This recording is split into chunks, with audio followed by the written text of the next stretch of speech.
got their mics on. Are we all set? Yeah. Paul, Yes. Paul, anybody? Aye. all set? Yes. Tim? Yes. Okay. Good. Tom? Good. Okay, it is now 6 o'clock, just about here or there. And I'm calling to order at 6 p.m. The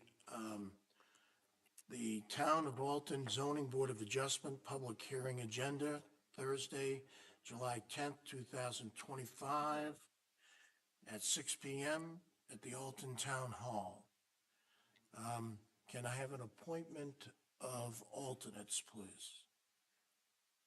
Can I have I'll make a motion to appoint Paul Manzioni as a member this evening. I'll second that. all in favor? Aye. Aye. Okay, so we have a full board of 5. And let me just read the statement of the appeal process. The purpose of this hearing is to allow anyone concerned with an appeal to the Zoning Board of Adjustment to present evidence for or against the appeal. The evidence may be in the form of an opinion rather than an established fact. However, it should support the grounds that the board must consider when making a determination.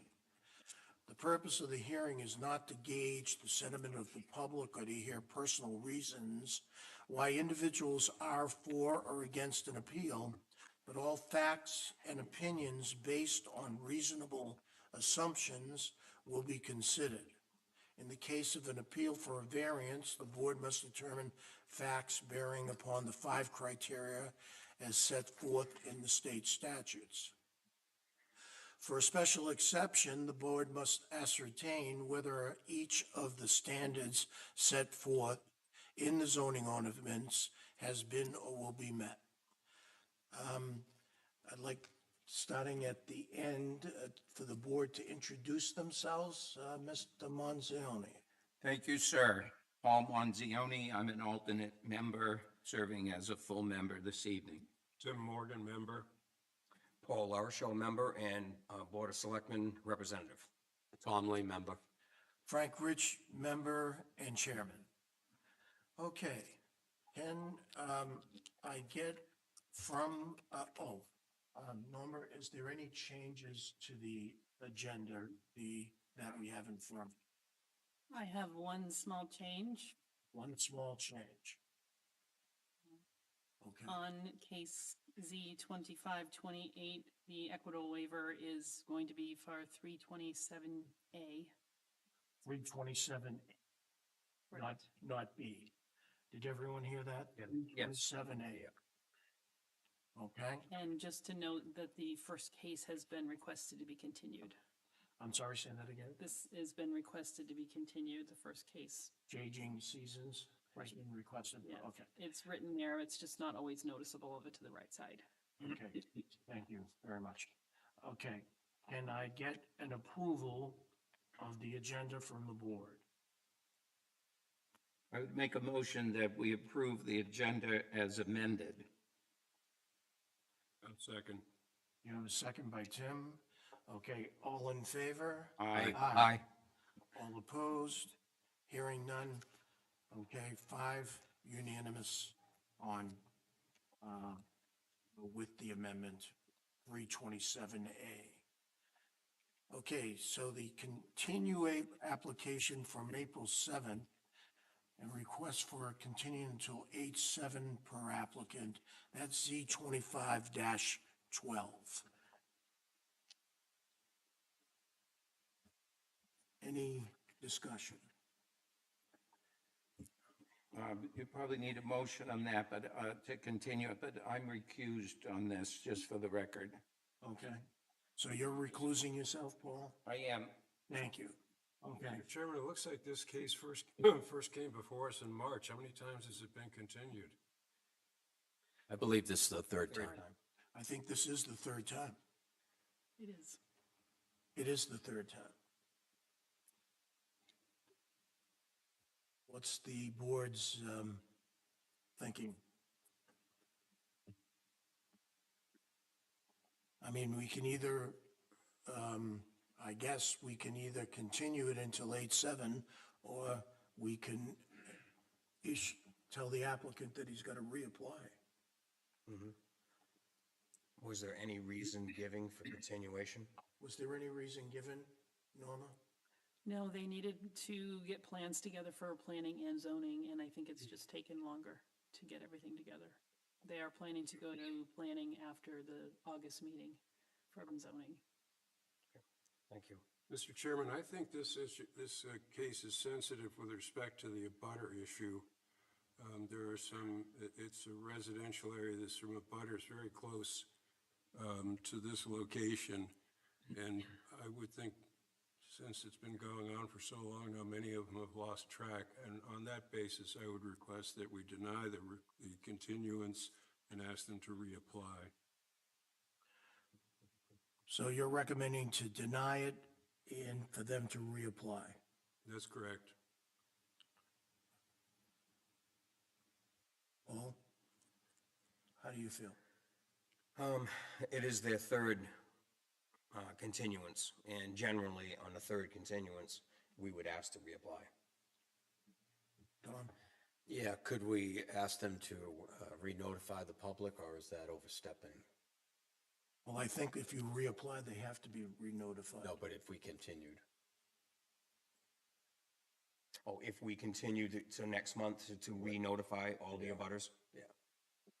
Would You that don't be inappropriate? typically I don't think when you do a continuation, you need to re-notify. Okay. That case, But they would have to re-notify if they start a new application, they'll do the whole process all over again. Yes. yeah, then I concur with the other board members. Okay, can I have a motion then? I'll move that we deny the request for continuance in application Z 25-12. Can I have a second? I'll second that motion. All in favor? Aye. Aye. Okay, the motion is denied and they need to reapply. Okay.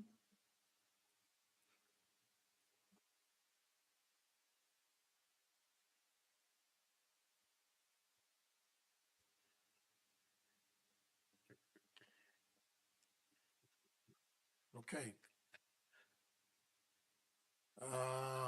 New application, case Z 25-25, Berry Surveying Engineering, Joseph Berry, agent for Tyler and Douglas Lynch, owners, 5 Loon Cove Road. Hi. If you would just give us a minute, we need to review to make sure that the application is complete. Thank you. And you're Joseph Perry. Thank you, Joseph. How do you like to be called? Joe? Oh, okay, thanks.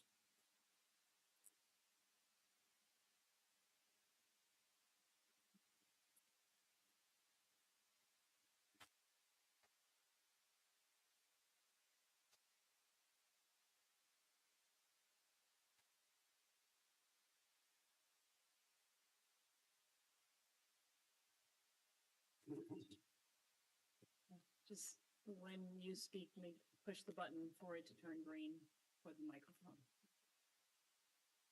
The button's gonna turn green if you're gonna speak.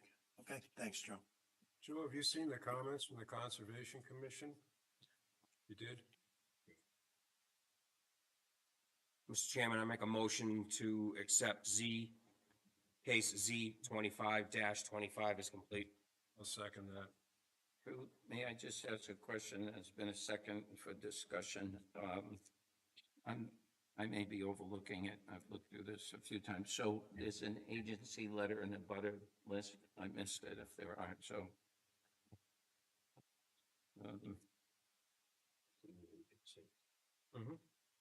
Anyway. Yep. Thank you. I don't have it. You don't have it?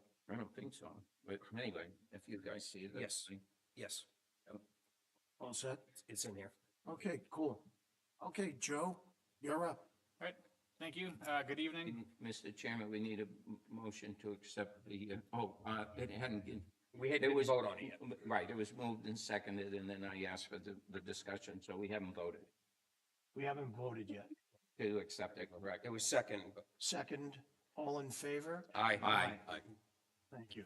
Sorry about that. Not a problem. We have these technical things, and Mr. Monzoni, it really holds us to task, okay? Good evening. My name is Joe Berry. I'm with Berry Surveying. Tonight we're representing Tyler and Douglas Ladabouche in two variance requests at 5 Loon Cove Road, tax map 50, lot 13. So this lot's a non-conforming lot. It's 0.27 acres with 84.98 feet of frontage. It's got an existing non-conforming structure down by the lake. That structure has a state-approved septic system. And there's on the existing driveway, there's an easement crossing, bisecting the lot to get to the abutting lot to the north, over the existing driveway. The nonconformity of the existing structure is it's within the 10-foot side setback and also the 30-foot water body setback. And what Tyler and Douglas would like to do is tear down that structure and rebuild a new house that meets the side setback. And it's rotated in a way to get more of the nonconformity out of the 30-foot water body setback. With this plan, it would require a submission to NHDS Shoreland, which is part of the package we submitted. And also we'd be submitting a new septic design to go along with the new house. So we've done a full boundary survey of the lot and have submitted that as sheet 1 of the plan set. The sheet you're looking at there is the ZBA plan that shows both the existing on top and the proposed on bottom. And the colored areas are the house and decks. Due to the increase in the size of the structure, replacing this non-conforming structure can't be done with a special exception. So we're here asking for a variance. We're asking for 2 variances tonight. One is to Article 327A1, which is the 30-foot water body setback, and Article 320, Section E2, to permit the replacement of a non-conforming structure that has an increase in square footage, and that's the special exception article. Is there any questions before I jump into the 5 criteria? Mr. Chairman, if I may, I'm not sure I follow this completely. I think on the agenda, it lists that you're applying for 2 variances, one from section pursuant to Article 320E2. But I think, I'm just trying to understand this. I think 320E2 allows replacement of a non-conforming structure by special exception. Correct. So we had discussions with the code enforcement, and due to the increase in the square footage of the structure, this doesn't fall under a special exception. So we had to ask for a variance in order to get this done. So then would we still be looking at 320E2, which specifically is a special exception process, or your special exception has different criteria that apply to having it approved, as I'm sure you know, but you're looking for variance. So you're basically just saying, we want to put a building up from scratch that is going to be non-conforming. Correct. So it's almost as though the pre-existing non-conforming building doesn't exist. Because the pre-existing non-conforming building, if you're looking to tear it down and rebuild or even expand it when you rebuild it, is governed by the special exception. But it's the same as though you were just coming onto this lot and putting up a structure and you need a variance for that because it's going to be non-conforming. Is that right? Yeah, essentially. So the way the special exception is worded, so we originally filed a special exception, but due to the square footage increase of the house, we can't fall under the special exception criteria. So as requested by the town that we apply for a variance to not have to follow section E2 about the special exception. So yeah, essentially we're asking to put up a non-conforming structure with these 2 variances. So would Article 320E2 be applicable to what you're asking, given that the application includes that as the basis, or really it's not applicable, but you're going for a variance? Right, so it's not applicable, and it's, I guess, almost a technicality that we need to ask for it. I'm not sure if Norma can expound on that anymore. I know she had talked to the legal, and they suggested submitting a variance to section E2 to not have, to allow the square footage to increase. Right. Mr. Chairman, may I chime in? Absolutely. Go ahead. Our guidelines talk about not being able to get a variance from a requirement of a special exception. But this section mentions a special exception, but does not have a list of what is required. So I didn't really think we could get a variance from this replacement section, because within it, it says may be allowed by special exception. But our legal counsel said that we can get a variance from that section.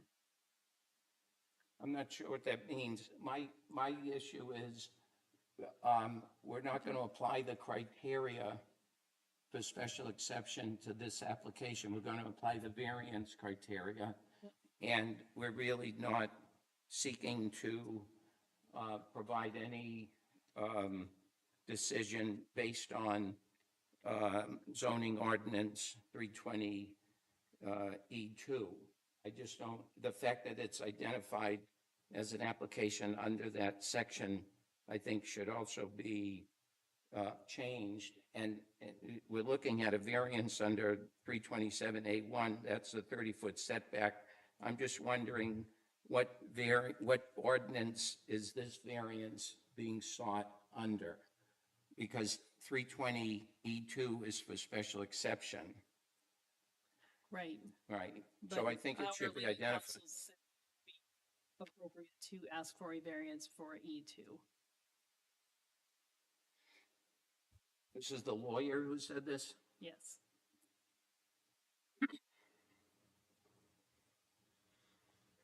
Learn to question things ahead of time.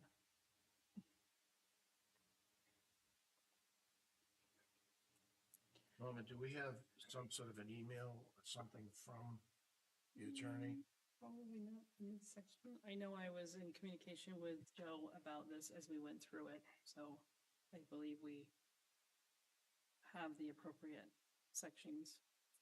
I mean, I think it's all good to proceed, but I think for purposes of the record and so that everybody knows under what authority the application is being presented, that it identify a zoning ordinance that applies to a variance as opposed to a zoning ordinance that applies to a special exception, which has been determined apparently not to be applicable to this non-conforming structure, because the new one apparently is being expanded beyond what a special exception might allow. Correct. So now you're in the variance category, but I'm just wondering, and I'm not familiar enough with all of the different articles for variance to be able to suggest it here, but I'm just wondering appropriately, normally an application would be brought under an appropriate zoning ordinance, and if we know of that, it would probably be good for the record to have that identified. Right. So the way our office was reading it was because we're now meeting the side setback, we would only need the variance to the 30-foot water body setback, but we were just following what the town's legal counsel had told us to do. With regard to the size of this proposed structure, it's going to meet all other zoning requirements except for the lake setback? Correct, the 30-foot water body setback.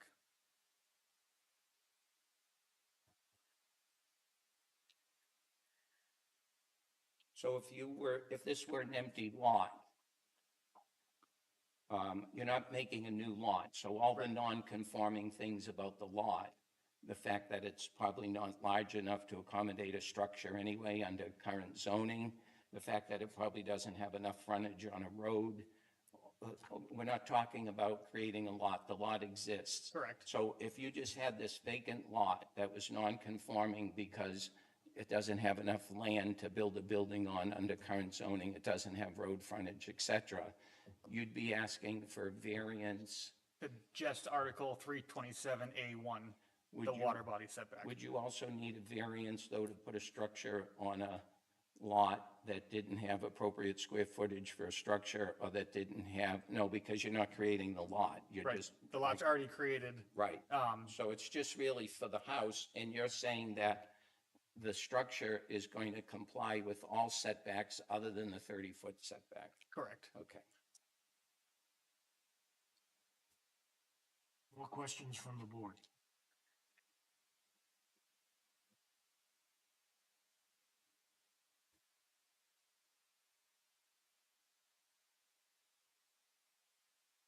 How far into the lake setback is the structure going to be? About 16 feet. The back deck's gonna be 14.2 feet off the reference line. Oh, so the back deck is what's going to be on the lake side? Oh, you have it, yeah, I have the plan. So this is the 30-foot water body setback here. So a corner of the house will be in the setback, and also a portion of the back deck will be in the setback. On the existing, this is the 30-foot water body setback, and the house deck and stairs are all in that. So the total square footage of the, I mean, it almost, in my mind, I could be wrong, it almost doesn't matter what the current structure is. I mean, it is noted that the new structure is going to be less non-conforming with regard to the lake setback, it appears, but how much total square footage is going to be in the lake setback, do you know? Yeah, so the existing area inside the 30-foot setback is 386, and the proposal will be 240 square feet. Okay, So as a whole, the nonconformity is getting smaller. right, and I think that is worth noting, because right now, if none of this happened, the town would have an existing structure that has more total square footage in the lake setback than what the new structure is going to be. The structure is actually going to be less non-conforming when you're done. It's going to be more conforming when we're done. Less non-conforming, more conforming. Yes. Correct. Yeah. Same I'm saying the same thing. It's going to be less non-conforming. Right, Yes? correct. Okay. More questions? Tim, anything? No? Paul? No. Bob? No? Okay. Would you like to say anything else? Would you like me to address the 5 criteria? Yes. Sure. Okay, so this is for Article 327, Section A1, the 30-foot water body setback. Granting of the variance would not be contrary to the public interest. The public interest with respect to these sections are to ensure that there is no overcrowding of each lot within the area and protection of the surface water to the extent possible. As can be seen in the ZBA plan, the proposed encroachment is further from the reference line in the existing structure than the existing structure currently on the lot, with the total square footage of the nonconformity being decreased. The general public interest test is measured and compared to the idea of the project markedly changes the essential character of the neighborhood. In this case, the lot already contains an existing structure, and the proposed replacement will not change the character of the neighborhood. On the contrary, the new structure will be more conforming to current zoning requirements than the existing one, thereby promoting the intent of the zoning ordinance. You want to just go through all 5 at once, or? To that point, Joe, so height difference, I see the footprint's bigger. Yep. Moved it back, but height difference between old and new.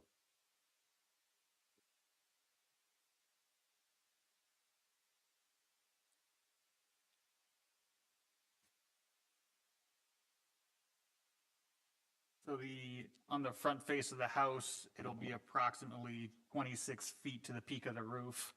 Unfortunately, I don't have the number for the existing structure.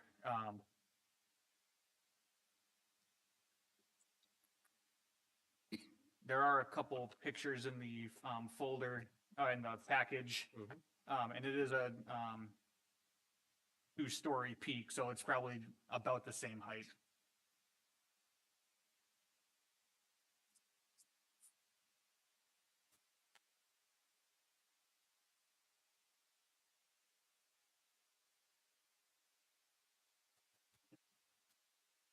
Can't tell, the existing home does not have a walkout basement, correct?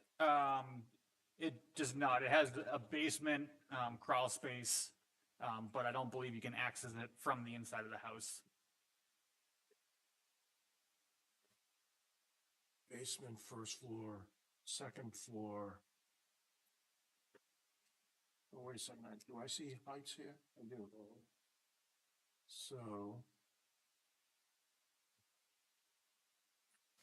I think at the top of the peak, it's 26 feet, 8 inches. For the new structure. For the new structures, but we don't know what the old structure was. Do we really care? We know what the new structure is. Yeah, the footprint is, looks like it's almost doubled, the Yeah, square footage. I think it increased, with the decks and the overhangs, it's about double. Yeah. And my only concern with the height was abutters and. Sure. Is there any abutter that could have their view restricted, you know of? I would say no. The abutter to the north kind of has a house, further north, kind of down near the water. And there's a relatively new structure on the lot to the south, but there's a pretty substantial tree line between the two lots where you wouldn't necessarily have your view blocked by the house. Have you and the applicant discussed this with any of the abutters? I haven't personally. I'm not sure what the conversations with the applicant has been. We typically like the idea, just going forward, if you ever, to have applicants at least have a discussion with their abutters on what they plan to do, to see how they may feel about certain things, so that there are no surprises from the abutters to the applicant nor the board. Okay, just something to consider. It's not mandated, but it, This is the applicant's builder, Jesse Lindland, with Outside In Construction. How we doing? I just, I just want to comment on that. So there is no one behind this building. It's the street. And his lot actually goes up quite a bit elevation wise behind where the house is going to be. So there would be no way to block anyone's view behind him. As Joe mentioned, the person to the north is closer to the water. So there would be no way for us to block his view, because he'd be looking over at a tree line. And then I actually built the home next door to them, which I believe is number 2 Loon Cove. And he's perched so high overlooking the water that, again, he's looking at a tree line for this house. So there would be no views being blocked. And the height differentiation from the old to the new is about 8 feet, roughly 8 to 10 feet. We tried to keep the new design shorter. If you'll notice, the second floor has, shed dormers on both sides. Yes.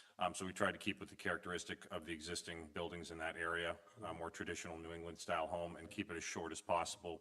And we also shortened the basement a little bit too. Originally we had taller, but we brought it down and tried to keep that house more in line with those around it.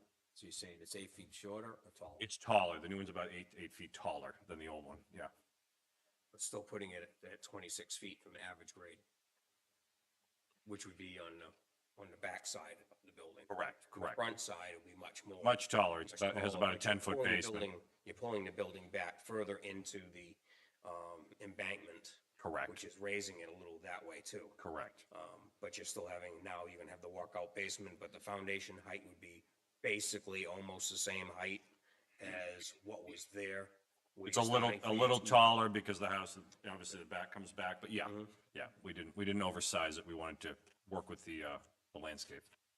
but there's no home behind it at this. There's the road. What is it? It's Route 11, I believe. No, 11B. Loon Cove. Loon Cove, And sorry. then Route 11's over Yeah, here. the street's directly behind him. Thanks for the clarification.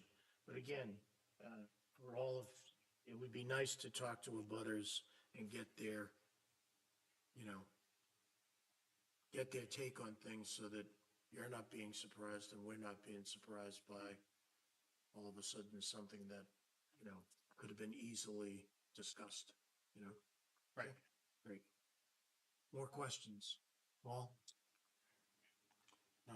No, I'm good. I just wanted to clarify the structure, I know you've already told me this, but all of the setbacks, right-of-way setbacks, side setbacks, et cetera, are all being conformed. Yes, with the new structure, the only setback that won't be met is the one that this variance is asking for, which is the 30-foot water body setback. Right, thank you. Okay. Tim? No? Which is basically just the one side of the deck in the front, that's Correct, in a little- encroaching the closest- in a little in the portion of the corner- house, the yep. corner of the building.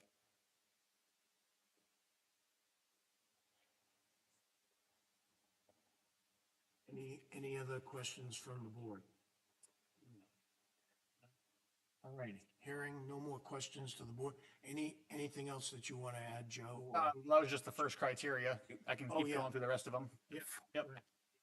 All right, number 2, granting the variance would be consistent with the spirit of the ordinance. The spirit of the ordinance is to ensure uniformity with the abutting lots as they pertain to space and bulk standards. In this case, the proposed structure will be more nearly conforming with respect to both the sideline setback and the reference line setback. As such, the proposal upholds the intent and spirit of the ordinance by improving alignment with the zoning standards and improves the health, safety, and welfare of the general public. Number 3, granting of the variance would do substantial justice. The benefit to the applicant far outweighs any potential detriment to the ordinance by allowing the applicant to build a new reasonably sized home that will more nearly conform than the existing structure. The site's stormwater quality is also improved with the implementation of low-impact development devices, which is in line with the NHDES shoreland program.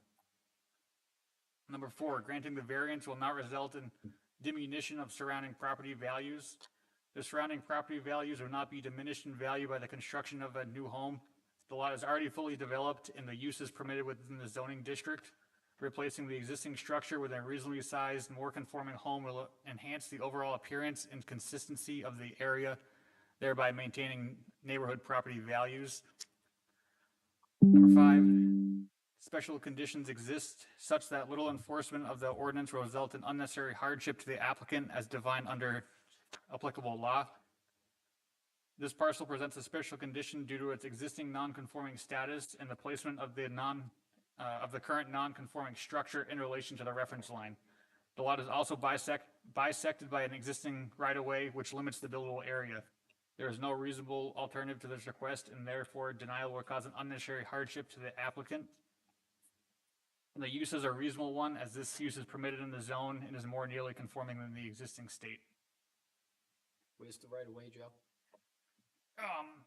So it's, essentially over the existing driveway. Oh, okay. It's, nondescript and sort of undefined, but based off all the deeds and plans, it's over the existing driveway. And the abutter to the north, as the deed says, has the right to fully use and enjoy that right away. And has it been actively used? That, I'm not sure. I'm not sure when the last time it was used was. No, it is not. But, it's, someone has a right of way, legal right of way, and, we're trying to work around that. So we laid out the house, so we're not infringing on that, right away at all. Right away. Yep. Thank you.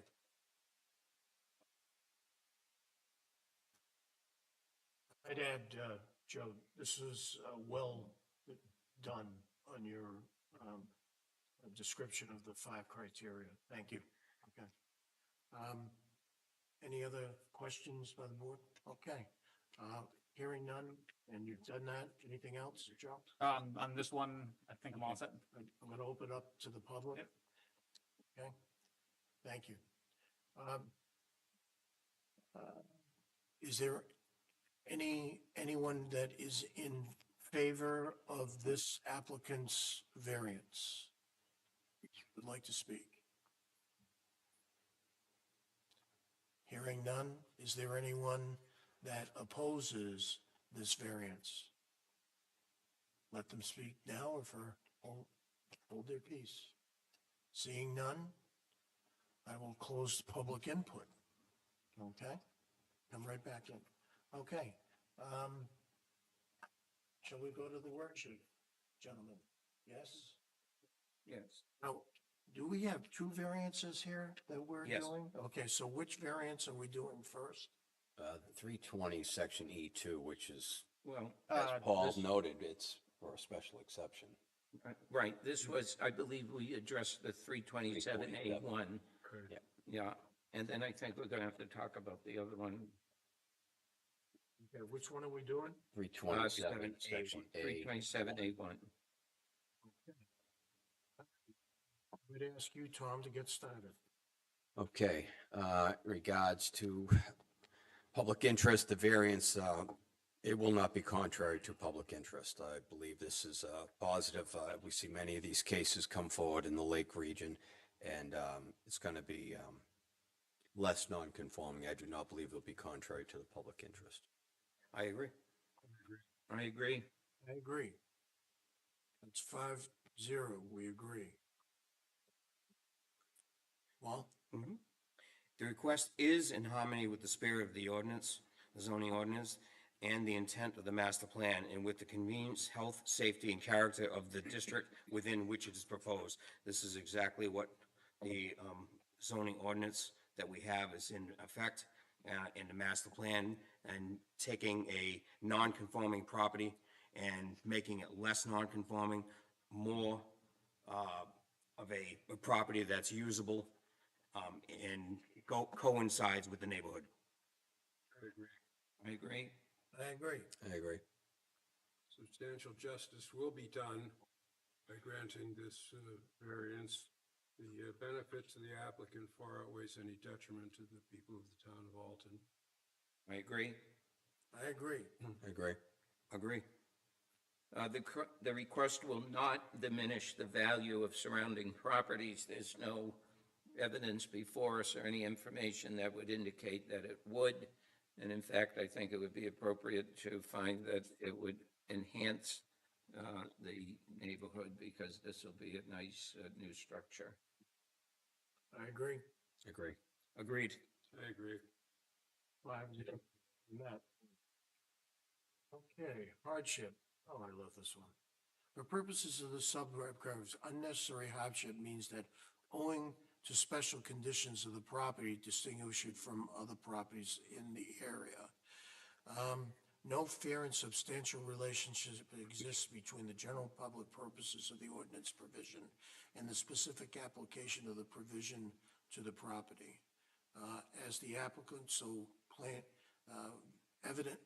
gave evidence of the hardship in terms of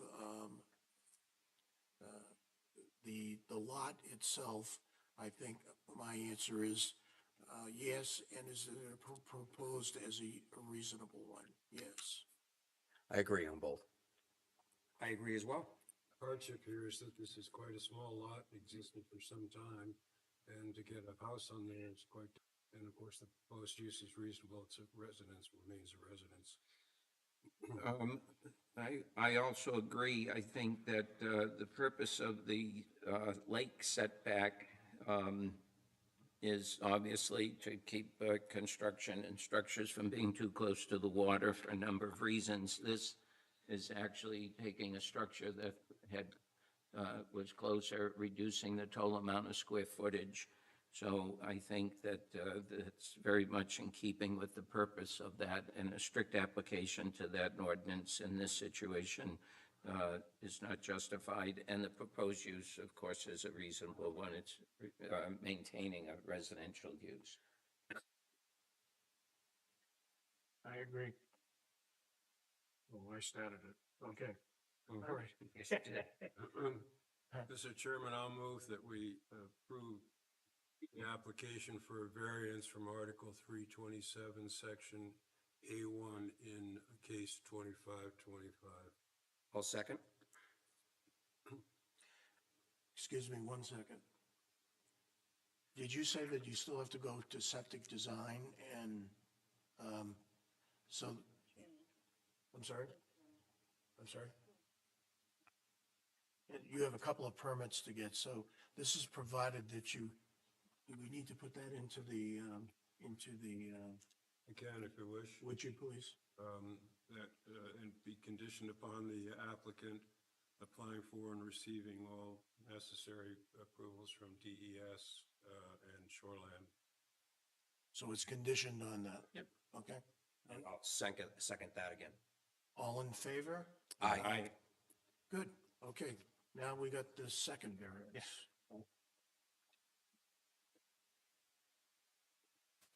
All right.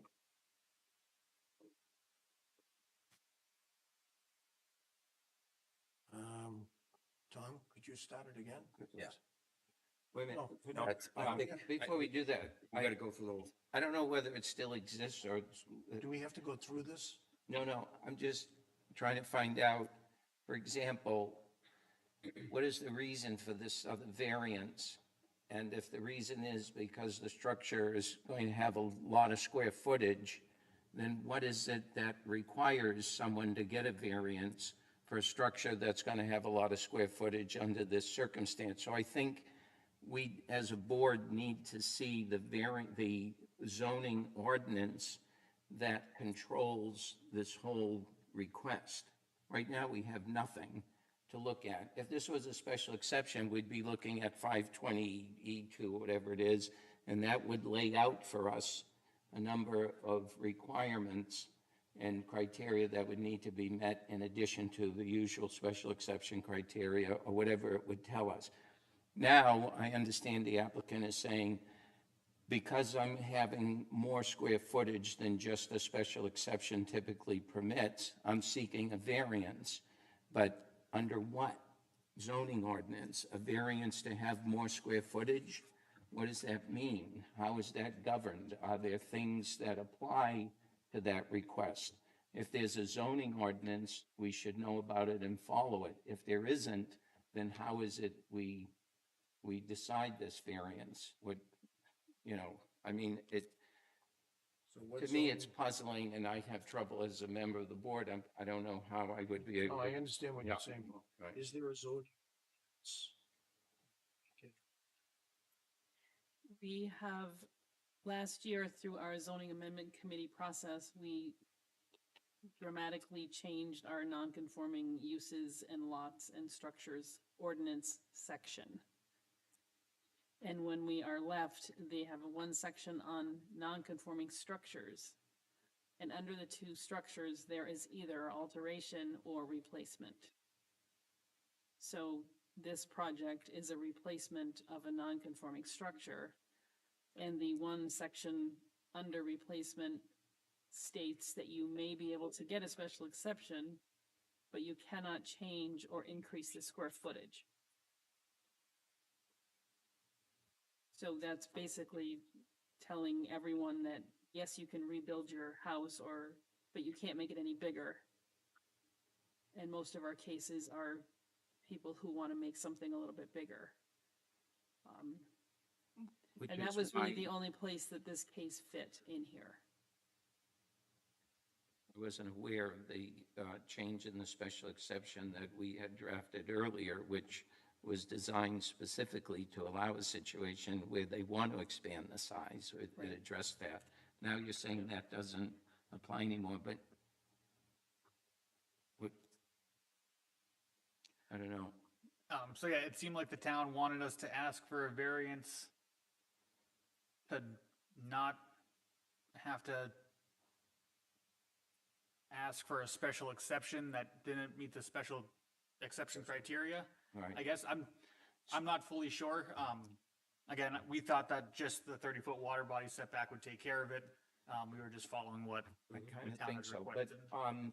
so for example, if we were to take the worksheet out right now, assuming there's nothing else to tell us about the project, then we'd be saying, for example, if we're trying to say the variance will not be contrary to the public, with a variance of what? What won't be contrary? The fact that there's X number of square feet?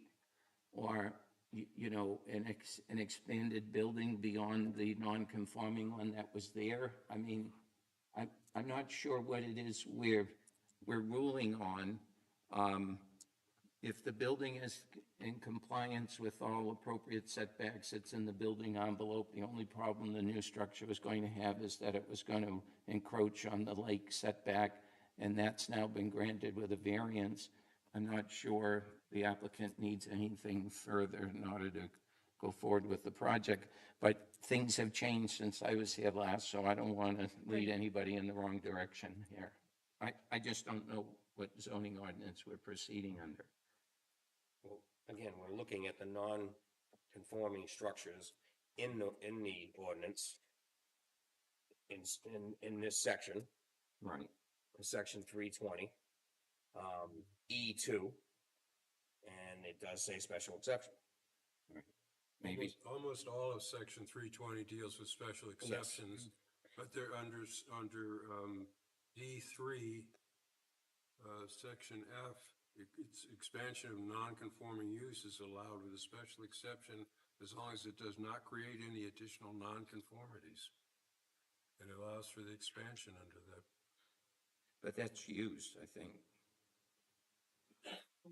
So this is the structure. Yeah, E2 talked about E2 replacement. talks of- about non-conforming structures, Yeah. but I'm just wondering if there's another zoning ordinance that talks about replacement of a non-conforming structure with a larger structure replacement, and if there's something that dictates that, because your application apparently cites a special exception ordinance, and now I, as a board, because I haven't memorized this and I don't know where to go, what zoning ordinance are you using for your second variance?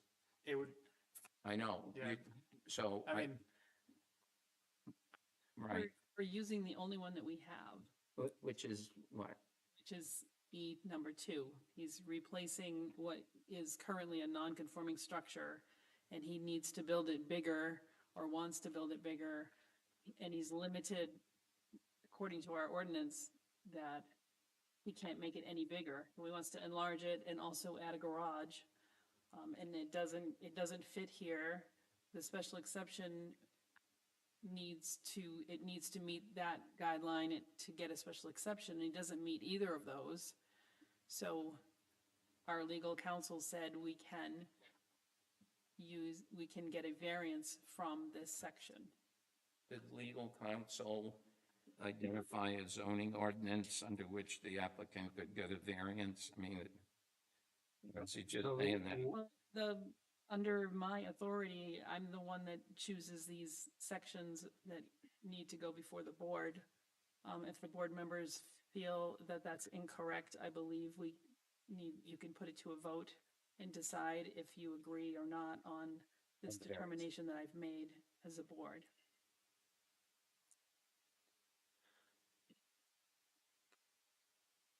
but, I mean, if the board determines This is where we don't think we need this, we would happily not present the second variance. But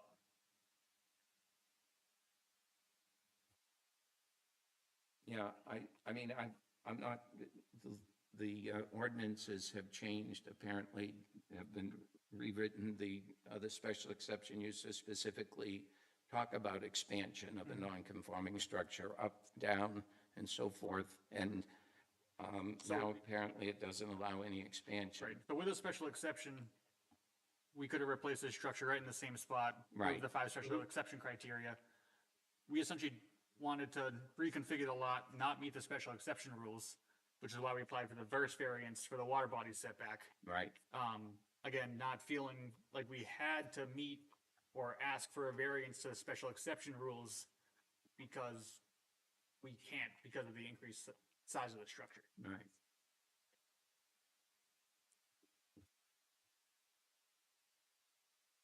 So do you feel as though you'd be satisfied with the single variance for the lake setback? Me? Is that what you're, I don't, is that I'm, what you're suggesting? I mean, I think from what I know that satisfies the applicant's needs to get the project going. But I have to give you the caveat that I'm not familiar with changes to the ordinances, and I mean, here we have an applicant who's citing a special exception ordinance on a variance application. That's confusing to me. It is. Okay, I don't know why it exists like that, but that's what's in front of us. I don't know enough to make a suggestion, but I feel that a variance being sought under special exception criteria is not something we can address, at least not this evening. And I think the variance for the setback on the lake setback has been granted, and that's probably all is needed for the structure to go up on the lot. Well, there was not a prior structure there, and he just came in tonight and said, I'd like to build this house. He would only need the setback from the water. That's correct. But I believe, excuse me, but I believe that Article 320, Section E2 is applicable under a special exception. And that strictly says it's replacement. Replacement of a non-conforming structure may be allowed by special exception. And then it goes on to say the square footage will not be increased. But then it also says, and I think this is the most important sentence, the replacement of a non-conforming structure voluntarily removed shall be relocated to the extent feasible to reduce the non-conforming aspect, which the applicant, that is the whole point of their coming here tonight. So they are in replacement of a non-conforming structure, and yes, the square footage has gone up, but it's actually becoming less non-conforming right to that sentence. And I do think as a special exception, that's consistent, that lines up. But to call it a variance under an article of a special exception, I just invokes chaos in my mind, because then we could have people. I think what council was pointing to when they suggested a variance to this was the expression will not be increased, and what he's asking for is a variance from that expression.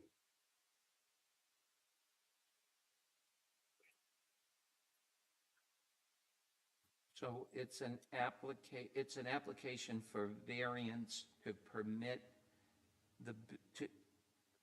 to get out from under the requirement of the special exception, which is that you can replace this, but you can't do it you cannot increase the square footage. Exactly. Okay. That's So- why the So variance. now this is a variance that's asking he's asking for a variance from the zoning ordinance requirement The special exception. From the special exception. of the special exception. Right. He's asking for a variance from this one section. From that one section. Get a variance from the section into. From the section. special 320E2. exception. Yeah, to be allowed He's- to that's increase what he's- the square footage. And Right, I think that's what the legal counsel is saying. That would make sense now. yeah, Well, yeah.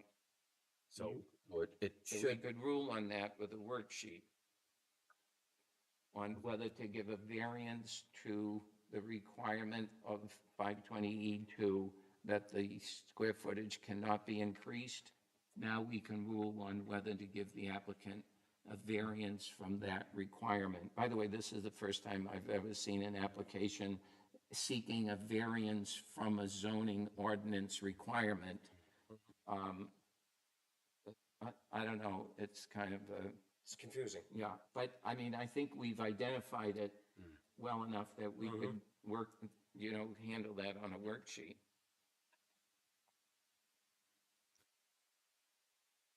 I guess to further clarify it, it could have been worded as a variance is requested from the verbiage in the special exception on Article 320.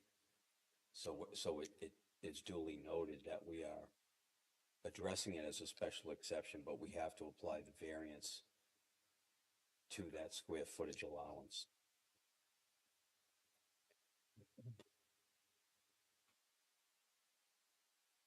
I'm surprised this hasn't come up before. I don't know. We haven't dealt with it. Never it's dealt with it. definitely the That's first a time new one. I've ever seen any of this. That's new. Because of the zoning ordinance change. It's because of the zoning ordinance change. This section was changed. And now the cases are coming in. Right, so I think you worded it pretty well. We're asking for a variance to make the structure larger, and not follow the special exception criteria.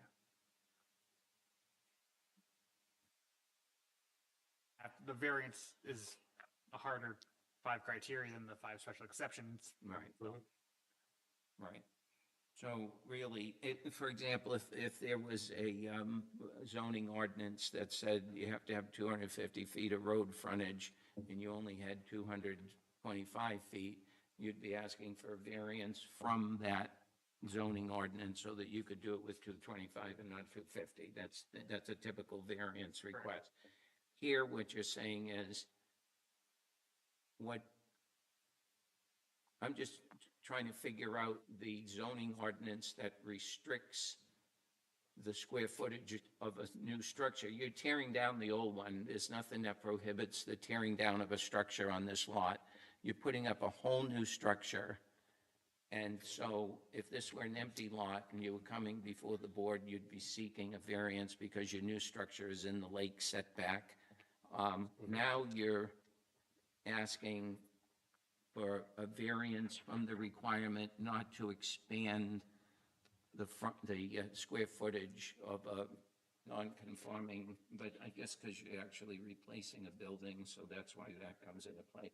E2 is replacement of non-conforming structure. Right, I know. But 90, Which is what that's. 90-something% of these cases that come before us on the lakefront, Right. typical cottages, undersized, small, and they want to move, but they want to get a variance from the lake setback, and they're not going to conform to the same cottage.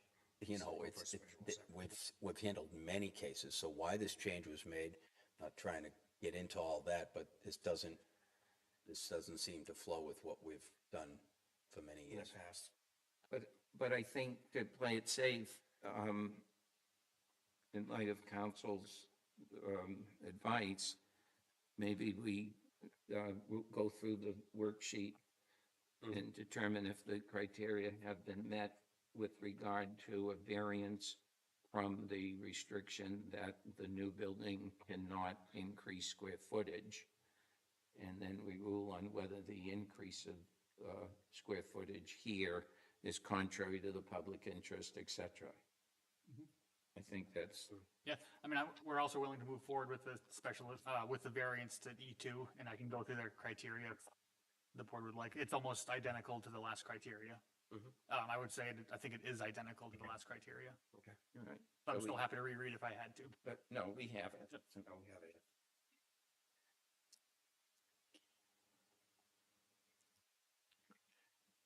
Well, Ollie, I know. So I think we should give public input on this. Yes. Yeah. okay. Anything more, Joe, on this? Nope. No. Okay, so I'm going to open it up to public input. Is there anyone in the audience that would like to approve what the applicant is asking? That's in favor of it. Not hearing any. Is there anyone in the audience that would like to oppose this applicant's application? Not hearing any. I'm going to close public input. Okay. So, my fine board, how well, shall we go to the worksheet? Please. Okay, let's go to the worksheet. I'm going to ask Paul LaRochelle to start us off, please. The variance will not be contrary to the public interest. I agree, the public interest here is in avoiding overcrowding these small lake lots, and I think what the applicant has proposed reduces the nonconformity, and that's in the public interest. I agree it will not be contrary to the public interest. I agree. I agree. The request is in harmony with the spirit of the zoning ordinance, the intent of the master plan, and with the convenience, health, safety, and character of the district within which it is proposed. The same sort of criteria apply here to the previous criteria and criterion. It is in spirit with the ordinance and with the intent of the master plan. I agree. I agree. I agree. I agree as well.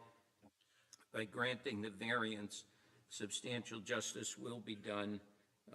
I think this is a replacement of a non-conforming structure. The prior special exception requirement allowed for some expansion under very similar circumstances. I don't think that anything being done here is in any way contrary to the purpose of our zoning ordinance. I agree. I agree. I agree. I agree as well. Values of surrounding properties. The request will not diminish the value of the surrounding properties. There has been no demonstrable fact by anyone that the values of the surrounding properties, and because it's going to be a brand-new home, I can only think that the surrounding, it will only allow the surrounding properties to be more value.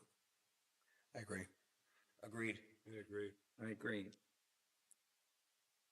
Okay, in regards to hardship, for the purpose of the subparagraph, unnecessary hardship means that owing to a special conditions of the property that distinguish it from other properties in the area, no fair and substantial relationship exists between the general public purposes of the ordinance provision and the specific application of that provision to this property. Yes, and I believe the proposed use is a reasonable one. Yes. I agree. I agree. I agree. I agree. It's 5-0 on everything. Can I get I'm going to ask Mr. Manzioni, okay, to help us with presenting this in an appropriate manner, since he was the one that was questioning it ad nauseum. Okay, so would you please? I would just simply make a motion that we approve the application for variance in case number Z 25 dash, is it 25 also, or was that 26? Z25-25. Z dash 25 dash 25, with regard to the variance from the provision prohibiting expansion of square footage found in Article 320E2. I'll second that. With the same conditions that septic and all the permits and stuff have to be we're granting this with. I'll amend my motion to include those Would you conditions. please? Yes. You'll I'll second. second that. All in favor? Aye. Very good. Good luck. Thank you, Joe. Yeah. Thank you.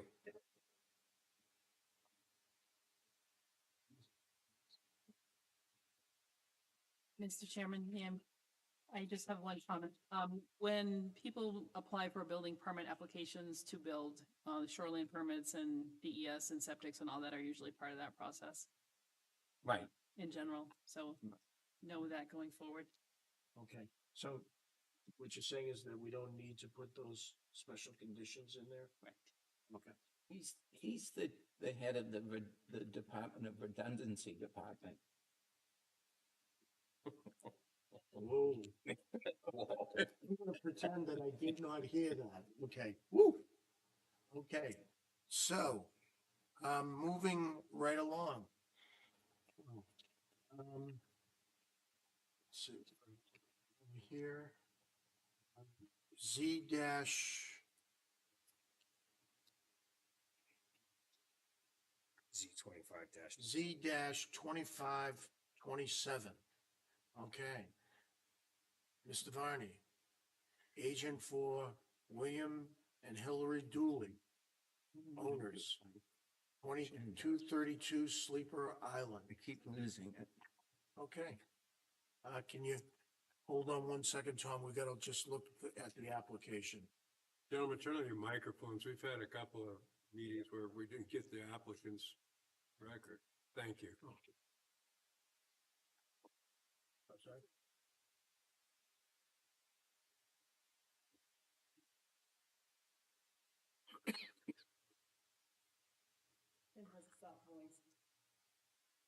Paul, I'm sorry. you have your microphone on? Yeah. Yes, everybody's, Everybody's got it on, okay, okay.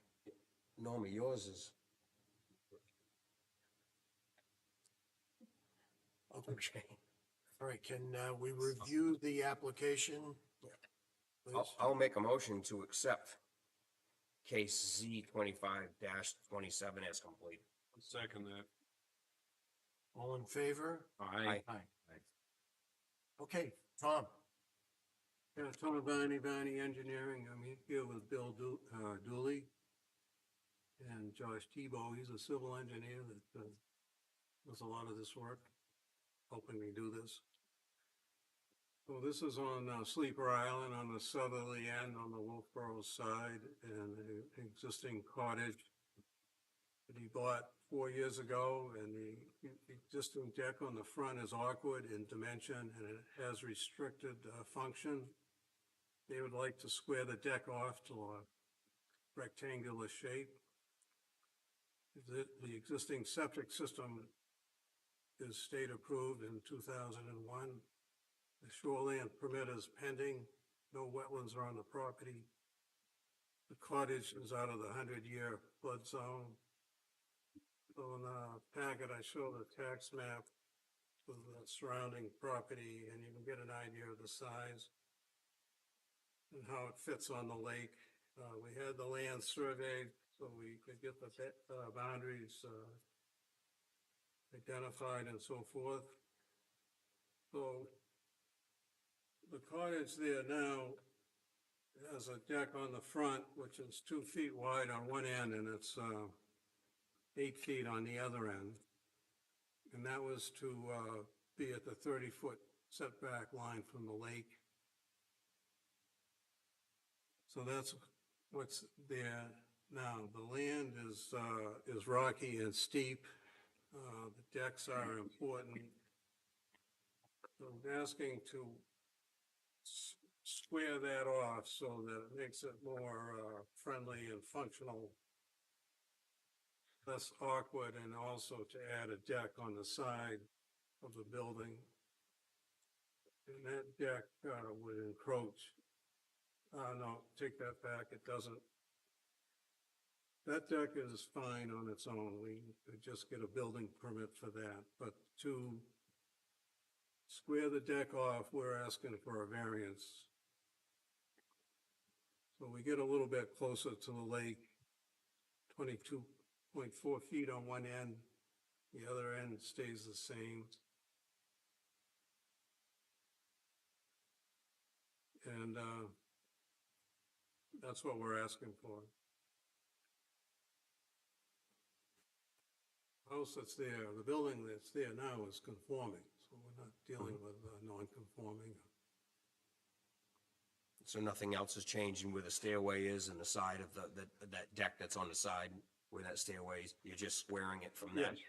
Taking off that whole deck on that front and redoing it, or? We're gonna leave the existing footprint and just expand it. We'll replace the deck boards and everything and adjust. So you're just gonna add on to the Yeah, we're framing? gonna add on. the That framing. pie shape that you have on Yeah. the side where there's only 2 feet?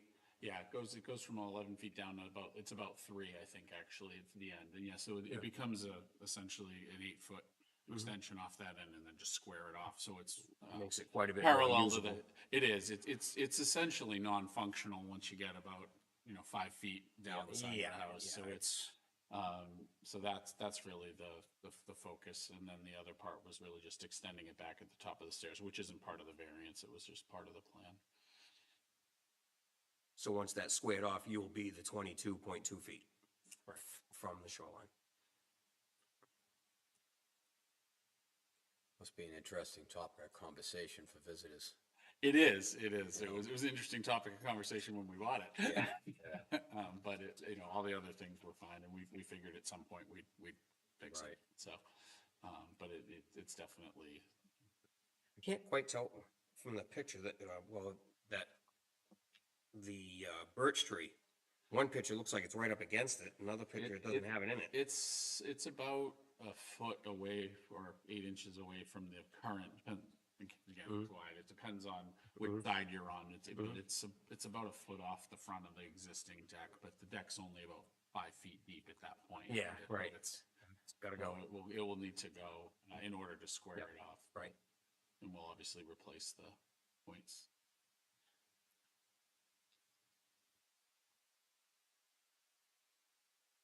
Seems to me that you're correcting a safety issue, you know? I would say so. My in-laws would agree with that. Since they do much better up on the deck than they do traversing the uneven rocky terrain everywhere else down below. So Yeah, there is a few challenges of getting around there. there are. I mean, that's honestly the biggest reason is there's not much in the way of sort of flat area to have people sit. So it is, all joking aside, a safety issue in addition to a functional issue. Makes sense. Will it impair the view of any abutters? No, and I did talk to both of my abutters and they're fully supportive. So. He has space around him and he's in sort of a cove area too. Mr. Chairman, may I? Yes. So the widest end of it is, how many feet into the lake's setback? Like 6 or under 7 feet into the setback? Meaning the left end as you're looking at it? Yeah, It's 28, well, 28.9. 28.9 feet, I guess. so it would be, I guess, a foot into the setback? so it's only a foot into the setback. So, and then because the shoreline is irregular, it's, so, but now, you're gonna go that same depth, if you will, I guess I'll call it, all the way across. So that's not expanding any farther into the lake. No. And you're just gonna square it off so it's all square, the same dimension to the end of the deck.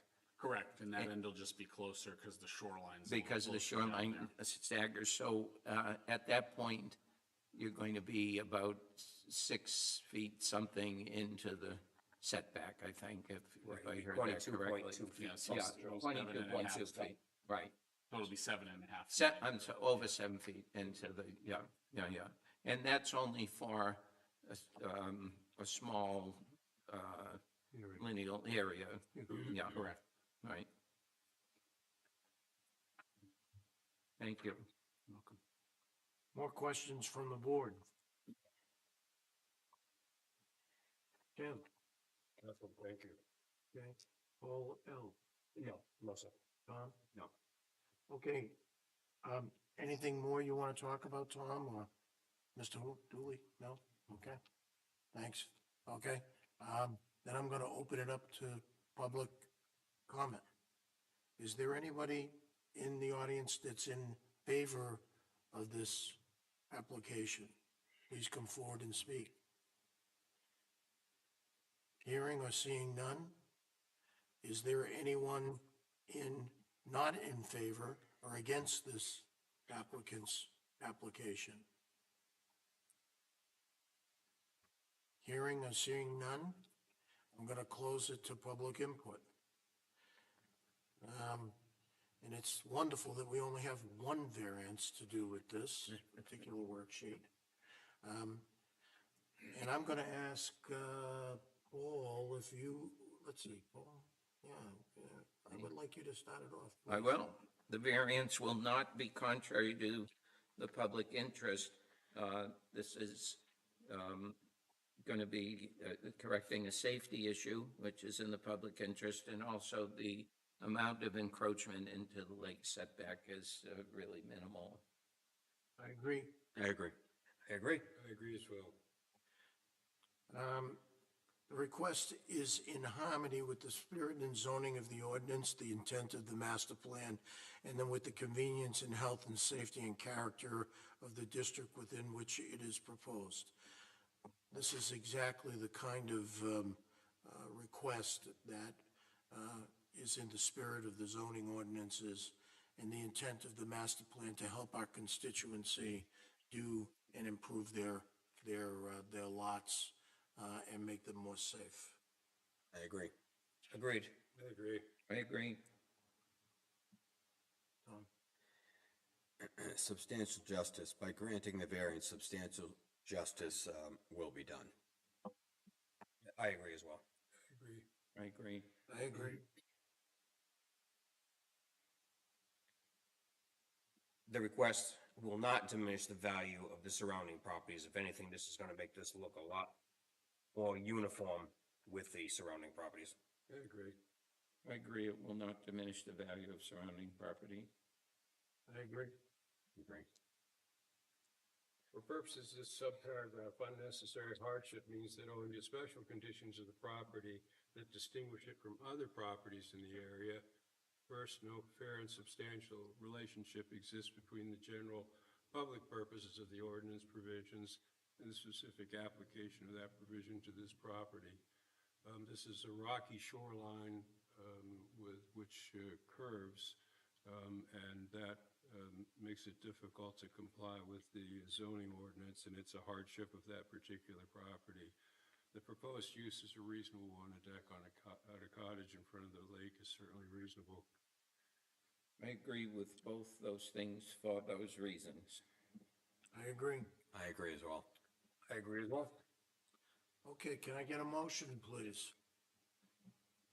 I would move that we approve the application for variance for case Z 25-27.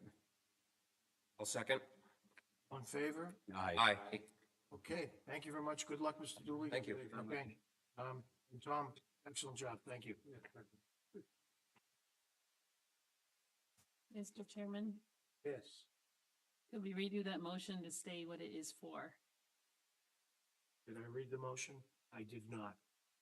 It's a variance requesting 300 section 327A-1 to permit the expansion of a deck partially with the 30-foot lake setback. Okay. That's correct, thank you. I'm sorry. I should have done that. Thank you for correcting me. No problem. Okay, moving right along.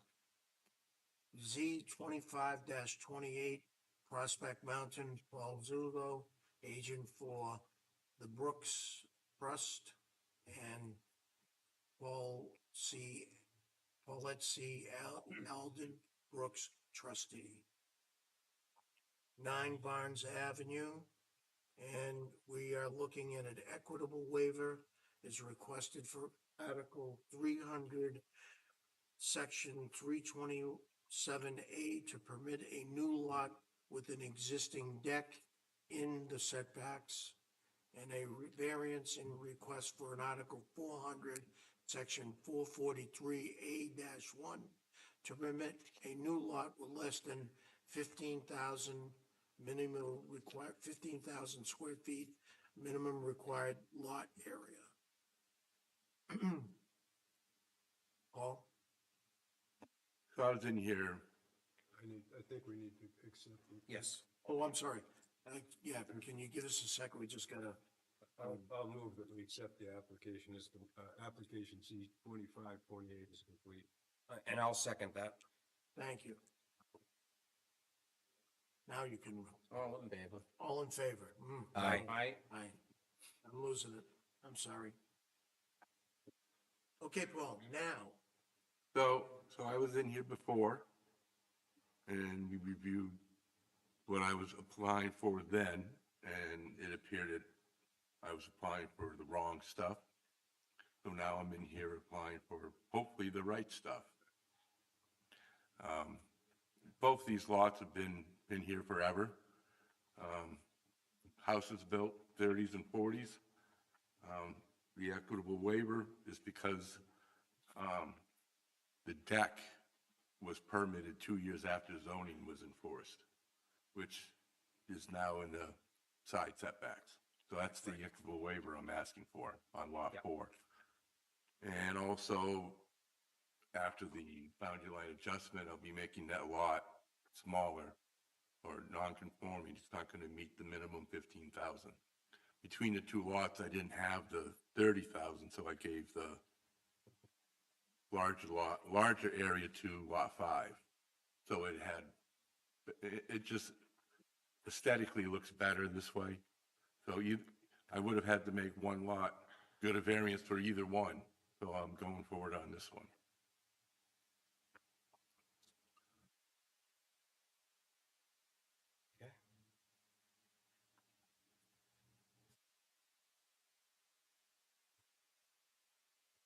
Somewhere in here, I read that there's two different zoning. There is two different zones. Which buildings in which zone? Both buildings are in the RC zone, except part of the deck on lot 4 is in the R zone. And I had asked which areas do I use for these lots, and I was told to use the 15,000. There's quite a few lots in this zone that are under 10,000 square feet. Lot 5 was only 7,000 before. It is now, but after the lot line adjustment, it'll be 15,000.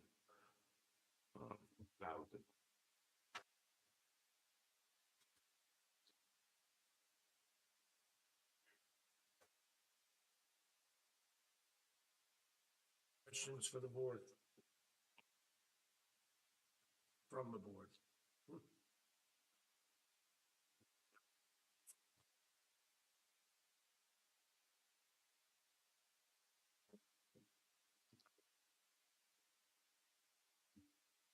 So if I may, the equitable waiver is that 2 years after zoning took effect, the deck was constructed, and as it turns out, was Within the setback. within a setback a few feet or something. Right. You said 4 feet in the setback, or I forgot. what you Not said. even 4 feet. Not even 4 feet. And then the equitable waiver is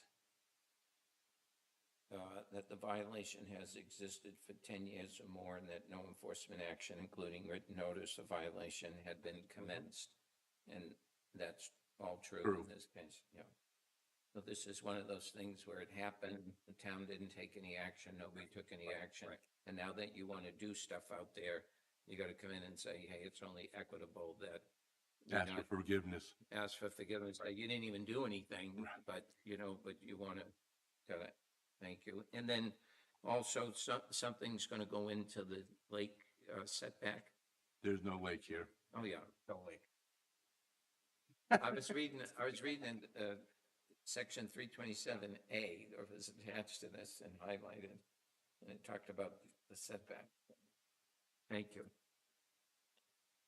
This barns out, that's a part. Yeah, I know.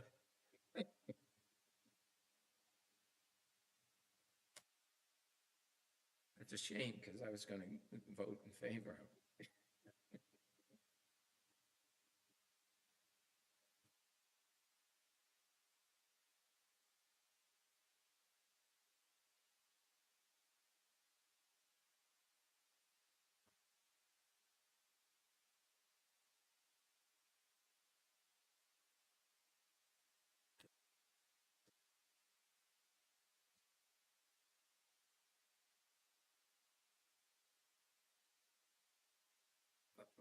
Sorry, Paul. It's less than 15,000. What is it? It's going to be 13,000. It's going to end up being 13,076 square 76, feet. yeah.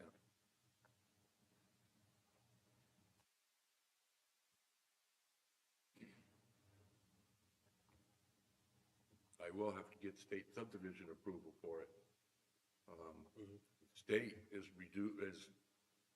loosened up on their regulations. They've gone away with minimum lot sizes and have gone with just lot loading. Yeah. So this meets the state criteria, 600 gallons a day being this area.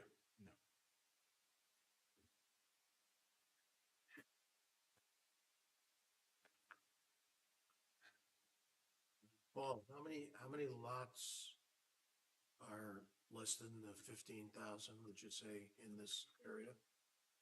I can probably show you 6 or 7. 6 or 7? This lot right here is under. The town hall is under.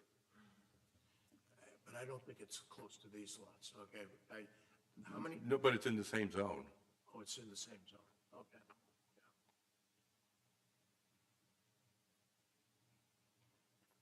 Questions, board?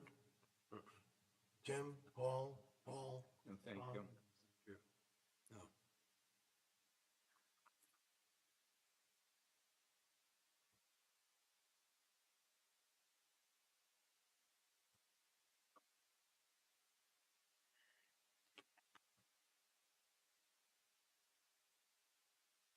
I'm all set.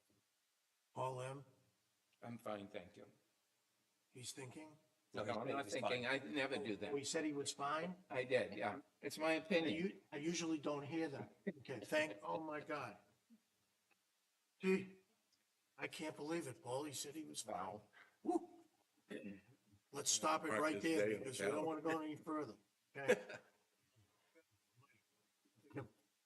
Computations, okay. I'm gonna, have you got anything more to say, Paul? No, I hope not, thank you. Okay, having heard no more from the applicant, I'm gonna open it up to the public. Is there anyone here that may be in favor of this applicant's application? Hearing none, seeing none. Is there anyone in the audience that would like to oppose this application? Hearing none, seeing none. I'm going to close public input. Unless the board has any more questions, can we go to the worksheet? So we have, we're going to do, the equitable waiver is requested for Article 300, Section 327A first, okay? And Tim, I'd like you to start it off if you wouldn't mind. The criteria under the equitable waiver dimension requirements that is applicable is section B of that application, and that is that in lieu of findings required by the board under the first two paragraphs, which are not something we found, the owner may demonstrate to the satisfaction of the board that the violation has existed for 10 years or more, and that no enforcement action, including written notice of violation, has been commenced against the violation during that time by the municipality or any person directly affected. So we've had a deck here which has existed slightly into the setback for quite a number of years and no action has been taken. So I think section B is applicable. I agree, and the applicant clarified that it's been that way for more than 10 years and was built shortly after zoning took effect. I agree. I agree for the same reasons. Mr. Chairman, I'll move that we approve the application for an equitable waiver from section 300, from Article 300, section 327A in case C 2528. I'll second that. All in favor? Aye. Aye.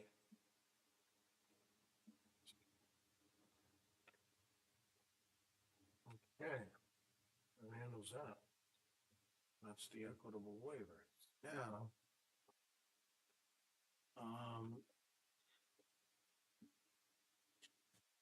variance is requested for an Article 400, Section 443A1 to permit a new lot with less than 15,000 minimum required lot area, 15,000 square feet. Okay. And I go first. please, I'm happy to. The variance will not be contrary to the public interest. agree. I agree. I agree.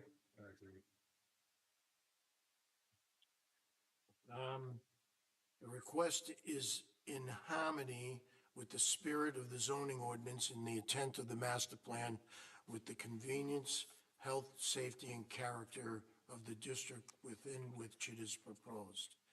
This is exactly what our master plan and our ordinances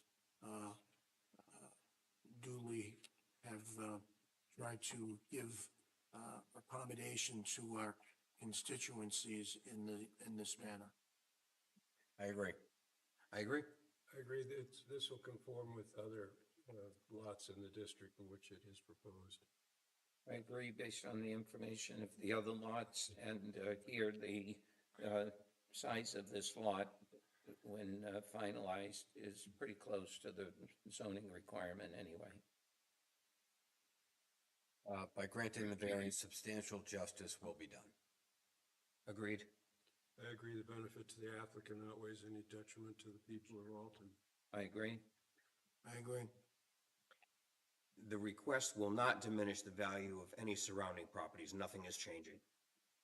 I agree.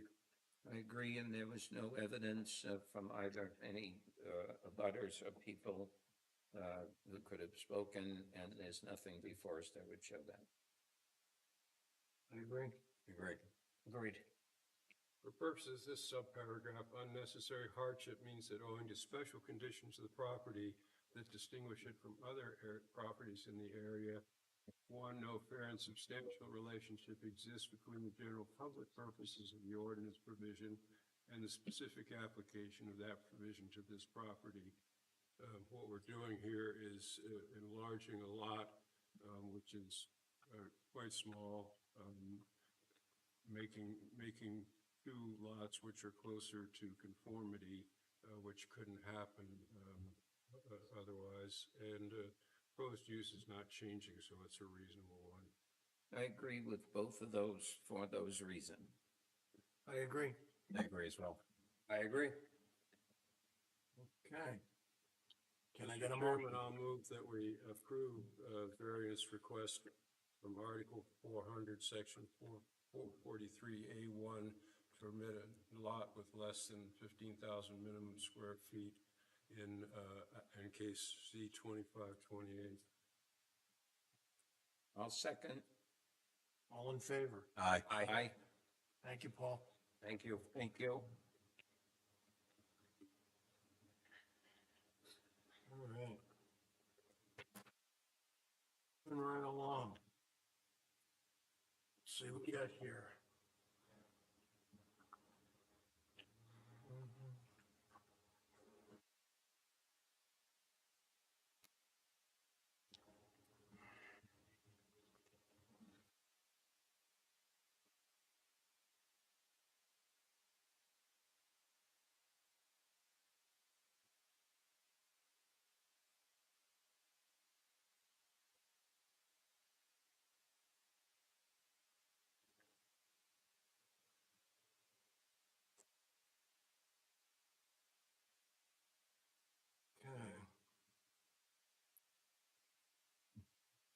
So, where do I see the,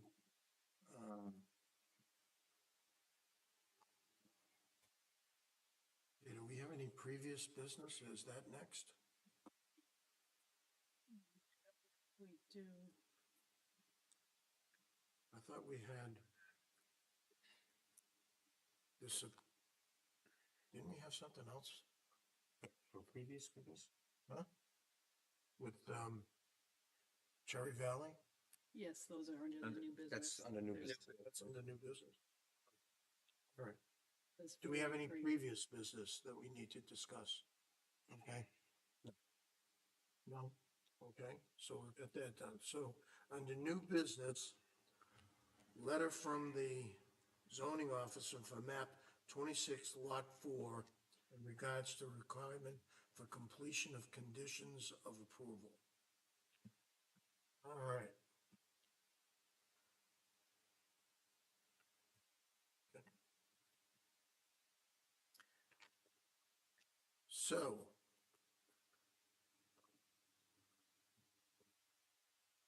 Where are you? I'm sorry? What are we doing?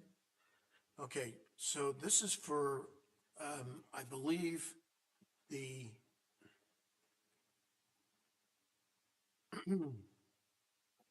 I hope I'm correct on this, but I believe that the applicant is asking for a second hearing for rehearing request, yeah. I'm sorry? A rehearing request. They're asking for a rehearing request, okay, on a decision that the board made, I believe, in March. And that's just your 2A under new business, is that the one?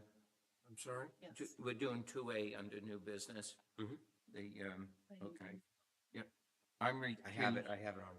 the and email. I'm recused on this case, so. Okay, I'm sorry, it's a rehearing request from Z 2518 Cassell Cherry Valley, okay? And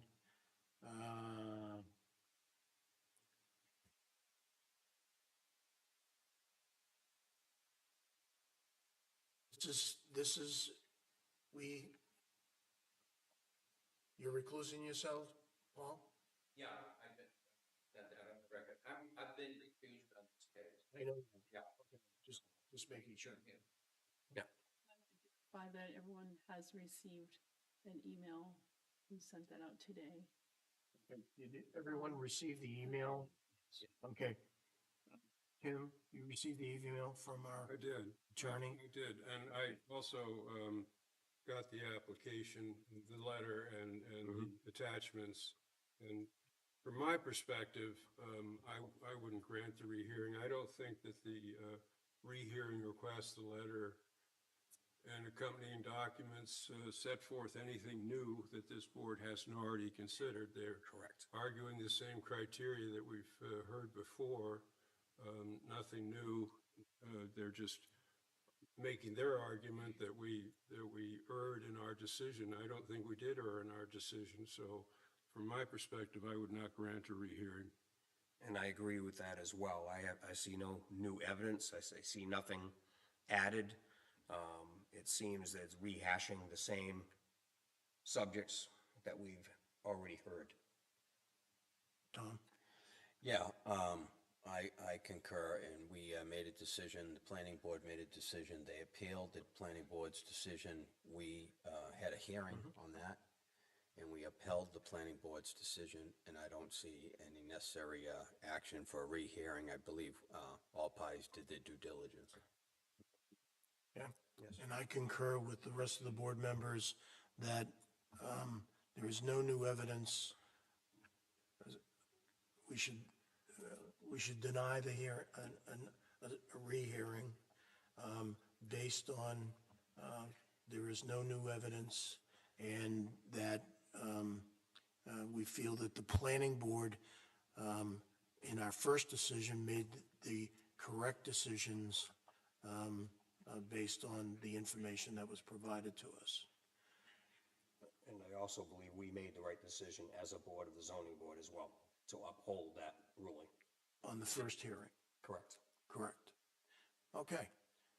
Mr. Chairman, I'll move that we deny the request for a rehearing in case Z 2518.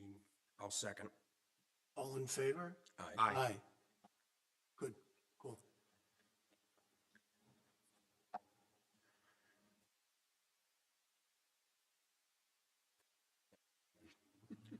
Okay, Lost the case. all right.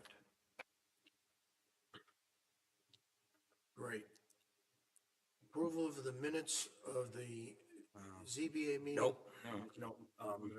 We have another ZBA. Oh, 2B, okay. And we have another one, okay? to consider rehearing. I think it's right here. Oh, this one here. It's this one here. Mr. Chairman, when we got to the end of this presentation last time, the part that the rehearing is requested from, that the tenor of the discussion had degenerated into antagonistic back and forth. And I think, maybe when that happens, boards and applicants don't reach the best possible decision. So I think there's some merit in the request for a rehearing. The other thing is that in reading through the record, the applicant is saying that they've presented a hydrologist report, and what they presented is a report that outlines analysis of water coming out of a well. The board has been saying they wanted a hydrologist report. I wonder if we're not asking for something. We're all using the same word and asking for different things. I wonder if what the board wasn't asking for was a permeability study. That is, will the aquifer allow the percolation of the septic system without detriment to the aquifer? I think that's what the board was asking. And if there's a misunderstanding in the terminology, then maybe a rehearing would be appropriate to iron out that issue, which seems to be the issue we're all tripping over.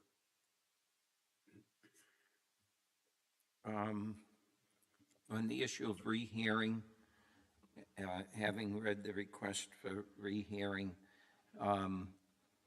I think that, and referring to what Tim's talking about, I think that what happened at the hearing was, sometimes you'll get an application before the board and involving a building or a store or something, and somebody might say, well, where are you going to locate it? Well, we're going to figure that out. Well, how big's it going to be? Well, we're going to determine that. And, and there are key pieces missing at that. If we were to go forward and say, well, assuming you're going to locate it in the right place at the right size and everything's going to be okay, yeah, then no detriment it will be, substantial justice will be done and all that. But if you have to make too many of those assumptions on very key points, you feel uncomfortable. You say, what's the point of it? If we say, yeah, if you do everything right, then you shall have this, So I think what happened with that application was the board felt the hydrology report was important, and the choice to the applicant was, let us look at that so we don't have to be hypothetical about so many things, like where you're going to put the building, how big is it going to be. I'm using that as an example. Here there was an issue of hydrology, and that's why I think the board came to that decision. And then the other thing that really struck me was that they don't even need a special exception because it's a single house. And I never really focused on that part of it either at that. That wasn't, and I don't think it was highlighted, frankly, at least at that hearing. So for all those reasons, I think taking another look at this and having an opportunity to explain that to the applicant, looking carefully at the issue of, do they even need it if it's not multiple dwellings, if it's just one house, even though it's going to be in the aquifer. So I think it would be useful, and I would appreciate an opportunity for a rehearing again and look at those issues carefully and see what happens.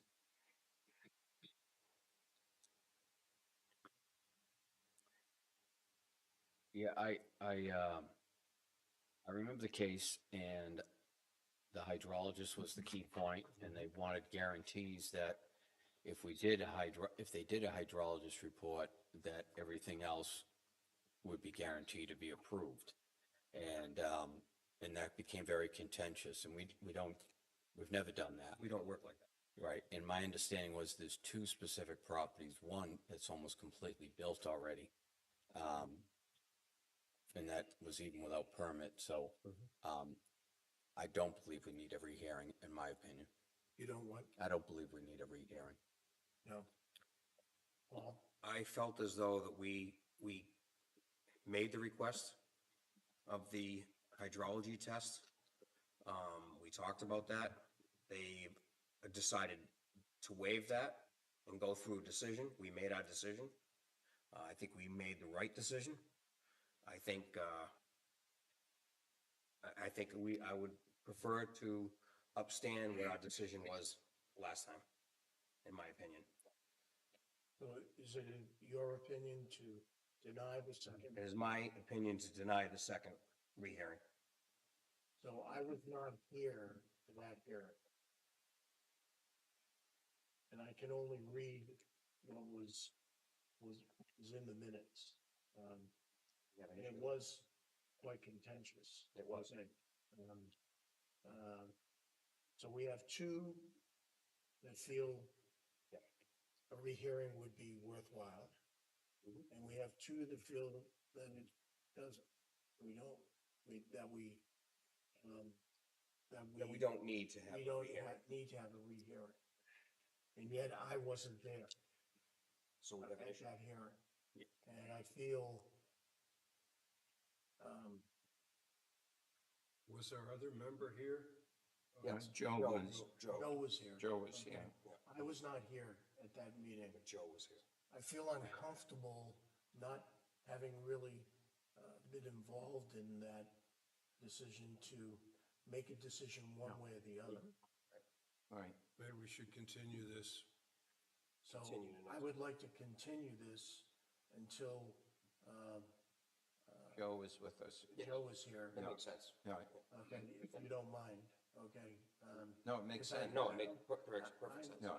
I'm uncomfortable, okay, because I value each of the board members' thoughts on this.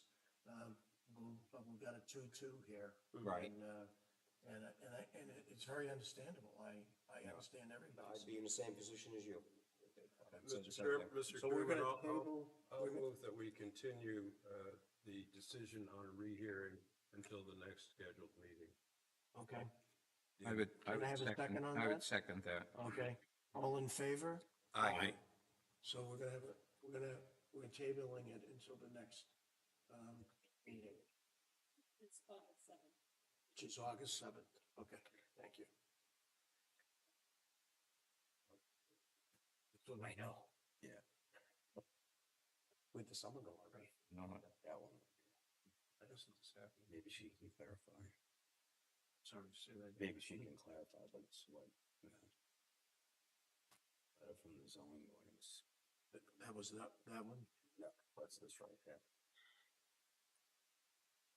Okay, so now, are we doing this letter from the zoning officer for map 26 lot 4? Is that what we're doing next? I wanted to share it with you just because when you put a condition on an approval on a case that comes before the board, then there needs to be follow-up and things are expected to be done according to the conditions. And Right. right now, I have sent them a letter that now is a month out and I haven't gotten a response. So my next step will just enforce it like I do other code enforcement issues. I just wanted you guys to be aware that I was following up on that and that there was nothing has been done. Nothing's been done as of yet, as far as. So that condition has not been met, It has not. okay? And you've sent a Certified letter. saying that they need to do that, right? Correct. Right. Okay, great. All right, so that handles, is there any more, do we have to have any more discussion on that? I don't think so. Okay. All right. Then can I get to the approval of the minutes meetings of June 5th? Okay? And I'm happy to report that June is doing very well with her knee replacement. Okay, she's five weeks in and doing great, really, yeah. Fantastic. Mr. Chairman, I marked a couple things on here. On page 6 of 19 at line 220, it says they are also left within existing in the setback. Not sure what that is. Oh, yeah.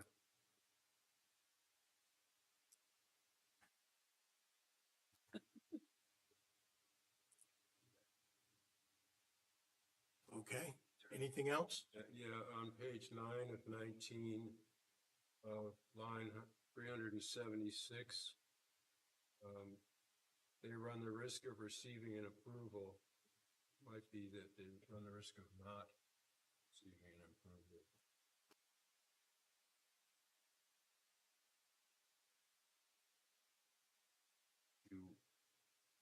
Can I go back to 220 if I may? Oh, sure. We know what the subject matter was by reading it, and we know it was an existing deck. Oh, okay. So do we want to amend it and say deck? less than the required square, but they're also, An existing deck in the setback. yeah, okay, yep. All right, okay, I think we could amend that and add that verbiage. Yep. I'm sorry, and you were reading the other one, I interrupted you. That's no problem.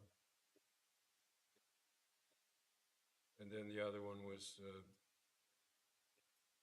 page 9 and 19, the not approval.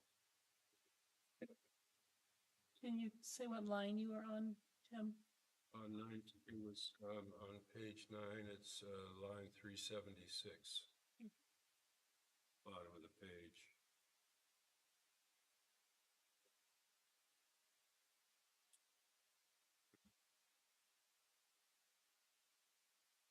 The other things I marked were just minor typos not worth worrying about. I'm glad Paul brought that up on page 6, because I had one that I was questioning on that page I was just about to overlook. And it's one that I just wanted to talk about and see what you guys think. But on page 6 at line 227, it says Mr. Monzioni guided Mr. Zuzgo to reapply for all variances. I just not sure what I did. I don't know if guided is an appropriate, Suggested? maybe, but I mean, I don't want to have been affirmatively leading an applicant into anything particularly, and that word might imply a little more than what I probably was doing. I wasn't trying to give him advice or anything. I think I was maybe suggesting probably be more accurate. I would agree with that. Probably.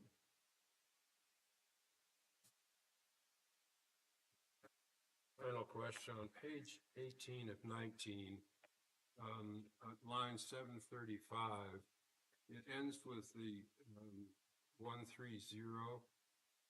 Is that the way we've been tracking this? If you say something will not, the line above, something will not be contrary, everybody agreed, so the vote was 4-0-0. In this one, beginning at line 730, Mr. LaRochelle said it's not in harmony with the spirit of the ordinance, and then other people coming after him said they believed it was in harmony. So how do we score the fact that there were 3 that said it was in harmony and one that said it wasn't? Is this the proper way to keep minutes like this? Should have been 3-1.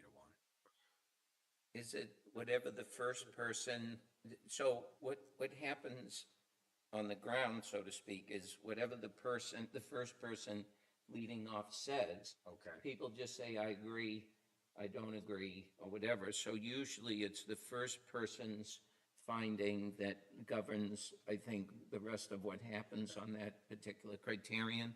So if it says, Mr. LaRochelle stated the request is not in harmony, and then the parentheses show 1-3, maybe we're going off the first statement. Yeah, 1 is correct. 3. So, I mean, yeah, but I think it's good that Tim points that out, because it's important to appreciate what those numbers at the end of the paragraphs mean and how they consistently should be recorded. This got to a court case as being. Yeah. Yeah. Right. I know. So, the only other thing you could do would be, or, yeah, like have, when they're writing the numbers, yeah, 3 agreed, 1 against. right, just to make it clear, so you don't have to do the analysis that we just went through. Right. We can make that suggestion, I guess, right? That long? You know, the minutes are really important. I mean, you know, It is. when you do these cases at the court level, it's, Well, I must say, since I wasn't here, okay, reading this yeah, they're good. minutes, I thought was pretty well Yeah, explanatory. very good. And I would say that, thought the board handled themselves very well under very trying circumstances. And, And without your leadership. and without my leadership, which was probably made it better. We didn't know what we're gonna do. Made it first. better, okay? But I will ask, Attorney Monzione to watch his tone, okay? I When think he's you're right. addressing our constituents, okay? Just be cognizant of his tone, okay? Because as I heard it, he was kind of yelling when I was reading this. You got the tone from the minutes. That's excellent. Being approved? So can I get board approval for the minutes, please? I'll move that we approve the minutes of June 5th, June 5th, submitted. I'll second. All in favor? Aye. 4. It's in here. All right, correspondence. Do we have any correspondence, Norma? No, None? Ah, what a shame. The highlight. next time. Next time, we're gonna have correspondence. Okay, I would entertain a adjournment. Mr. Chairman, Yes, I make a motion, we adjourn. I second. you have a second. All in favor? Aye. Aye. Thank you. Thank you.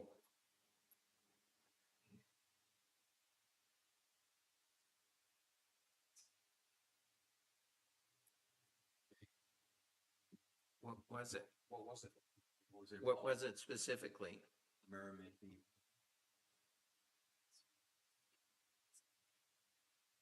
Oh, that's a I think they're going to planning board, and I think that's next Tuesday.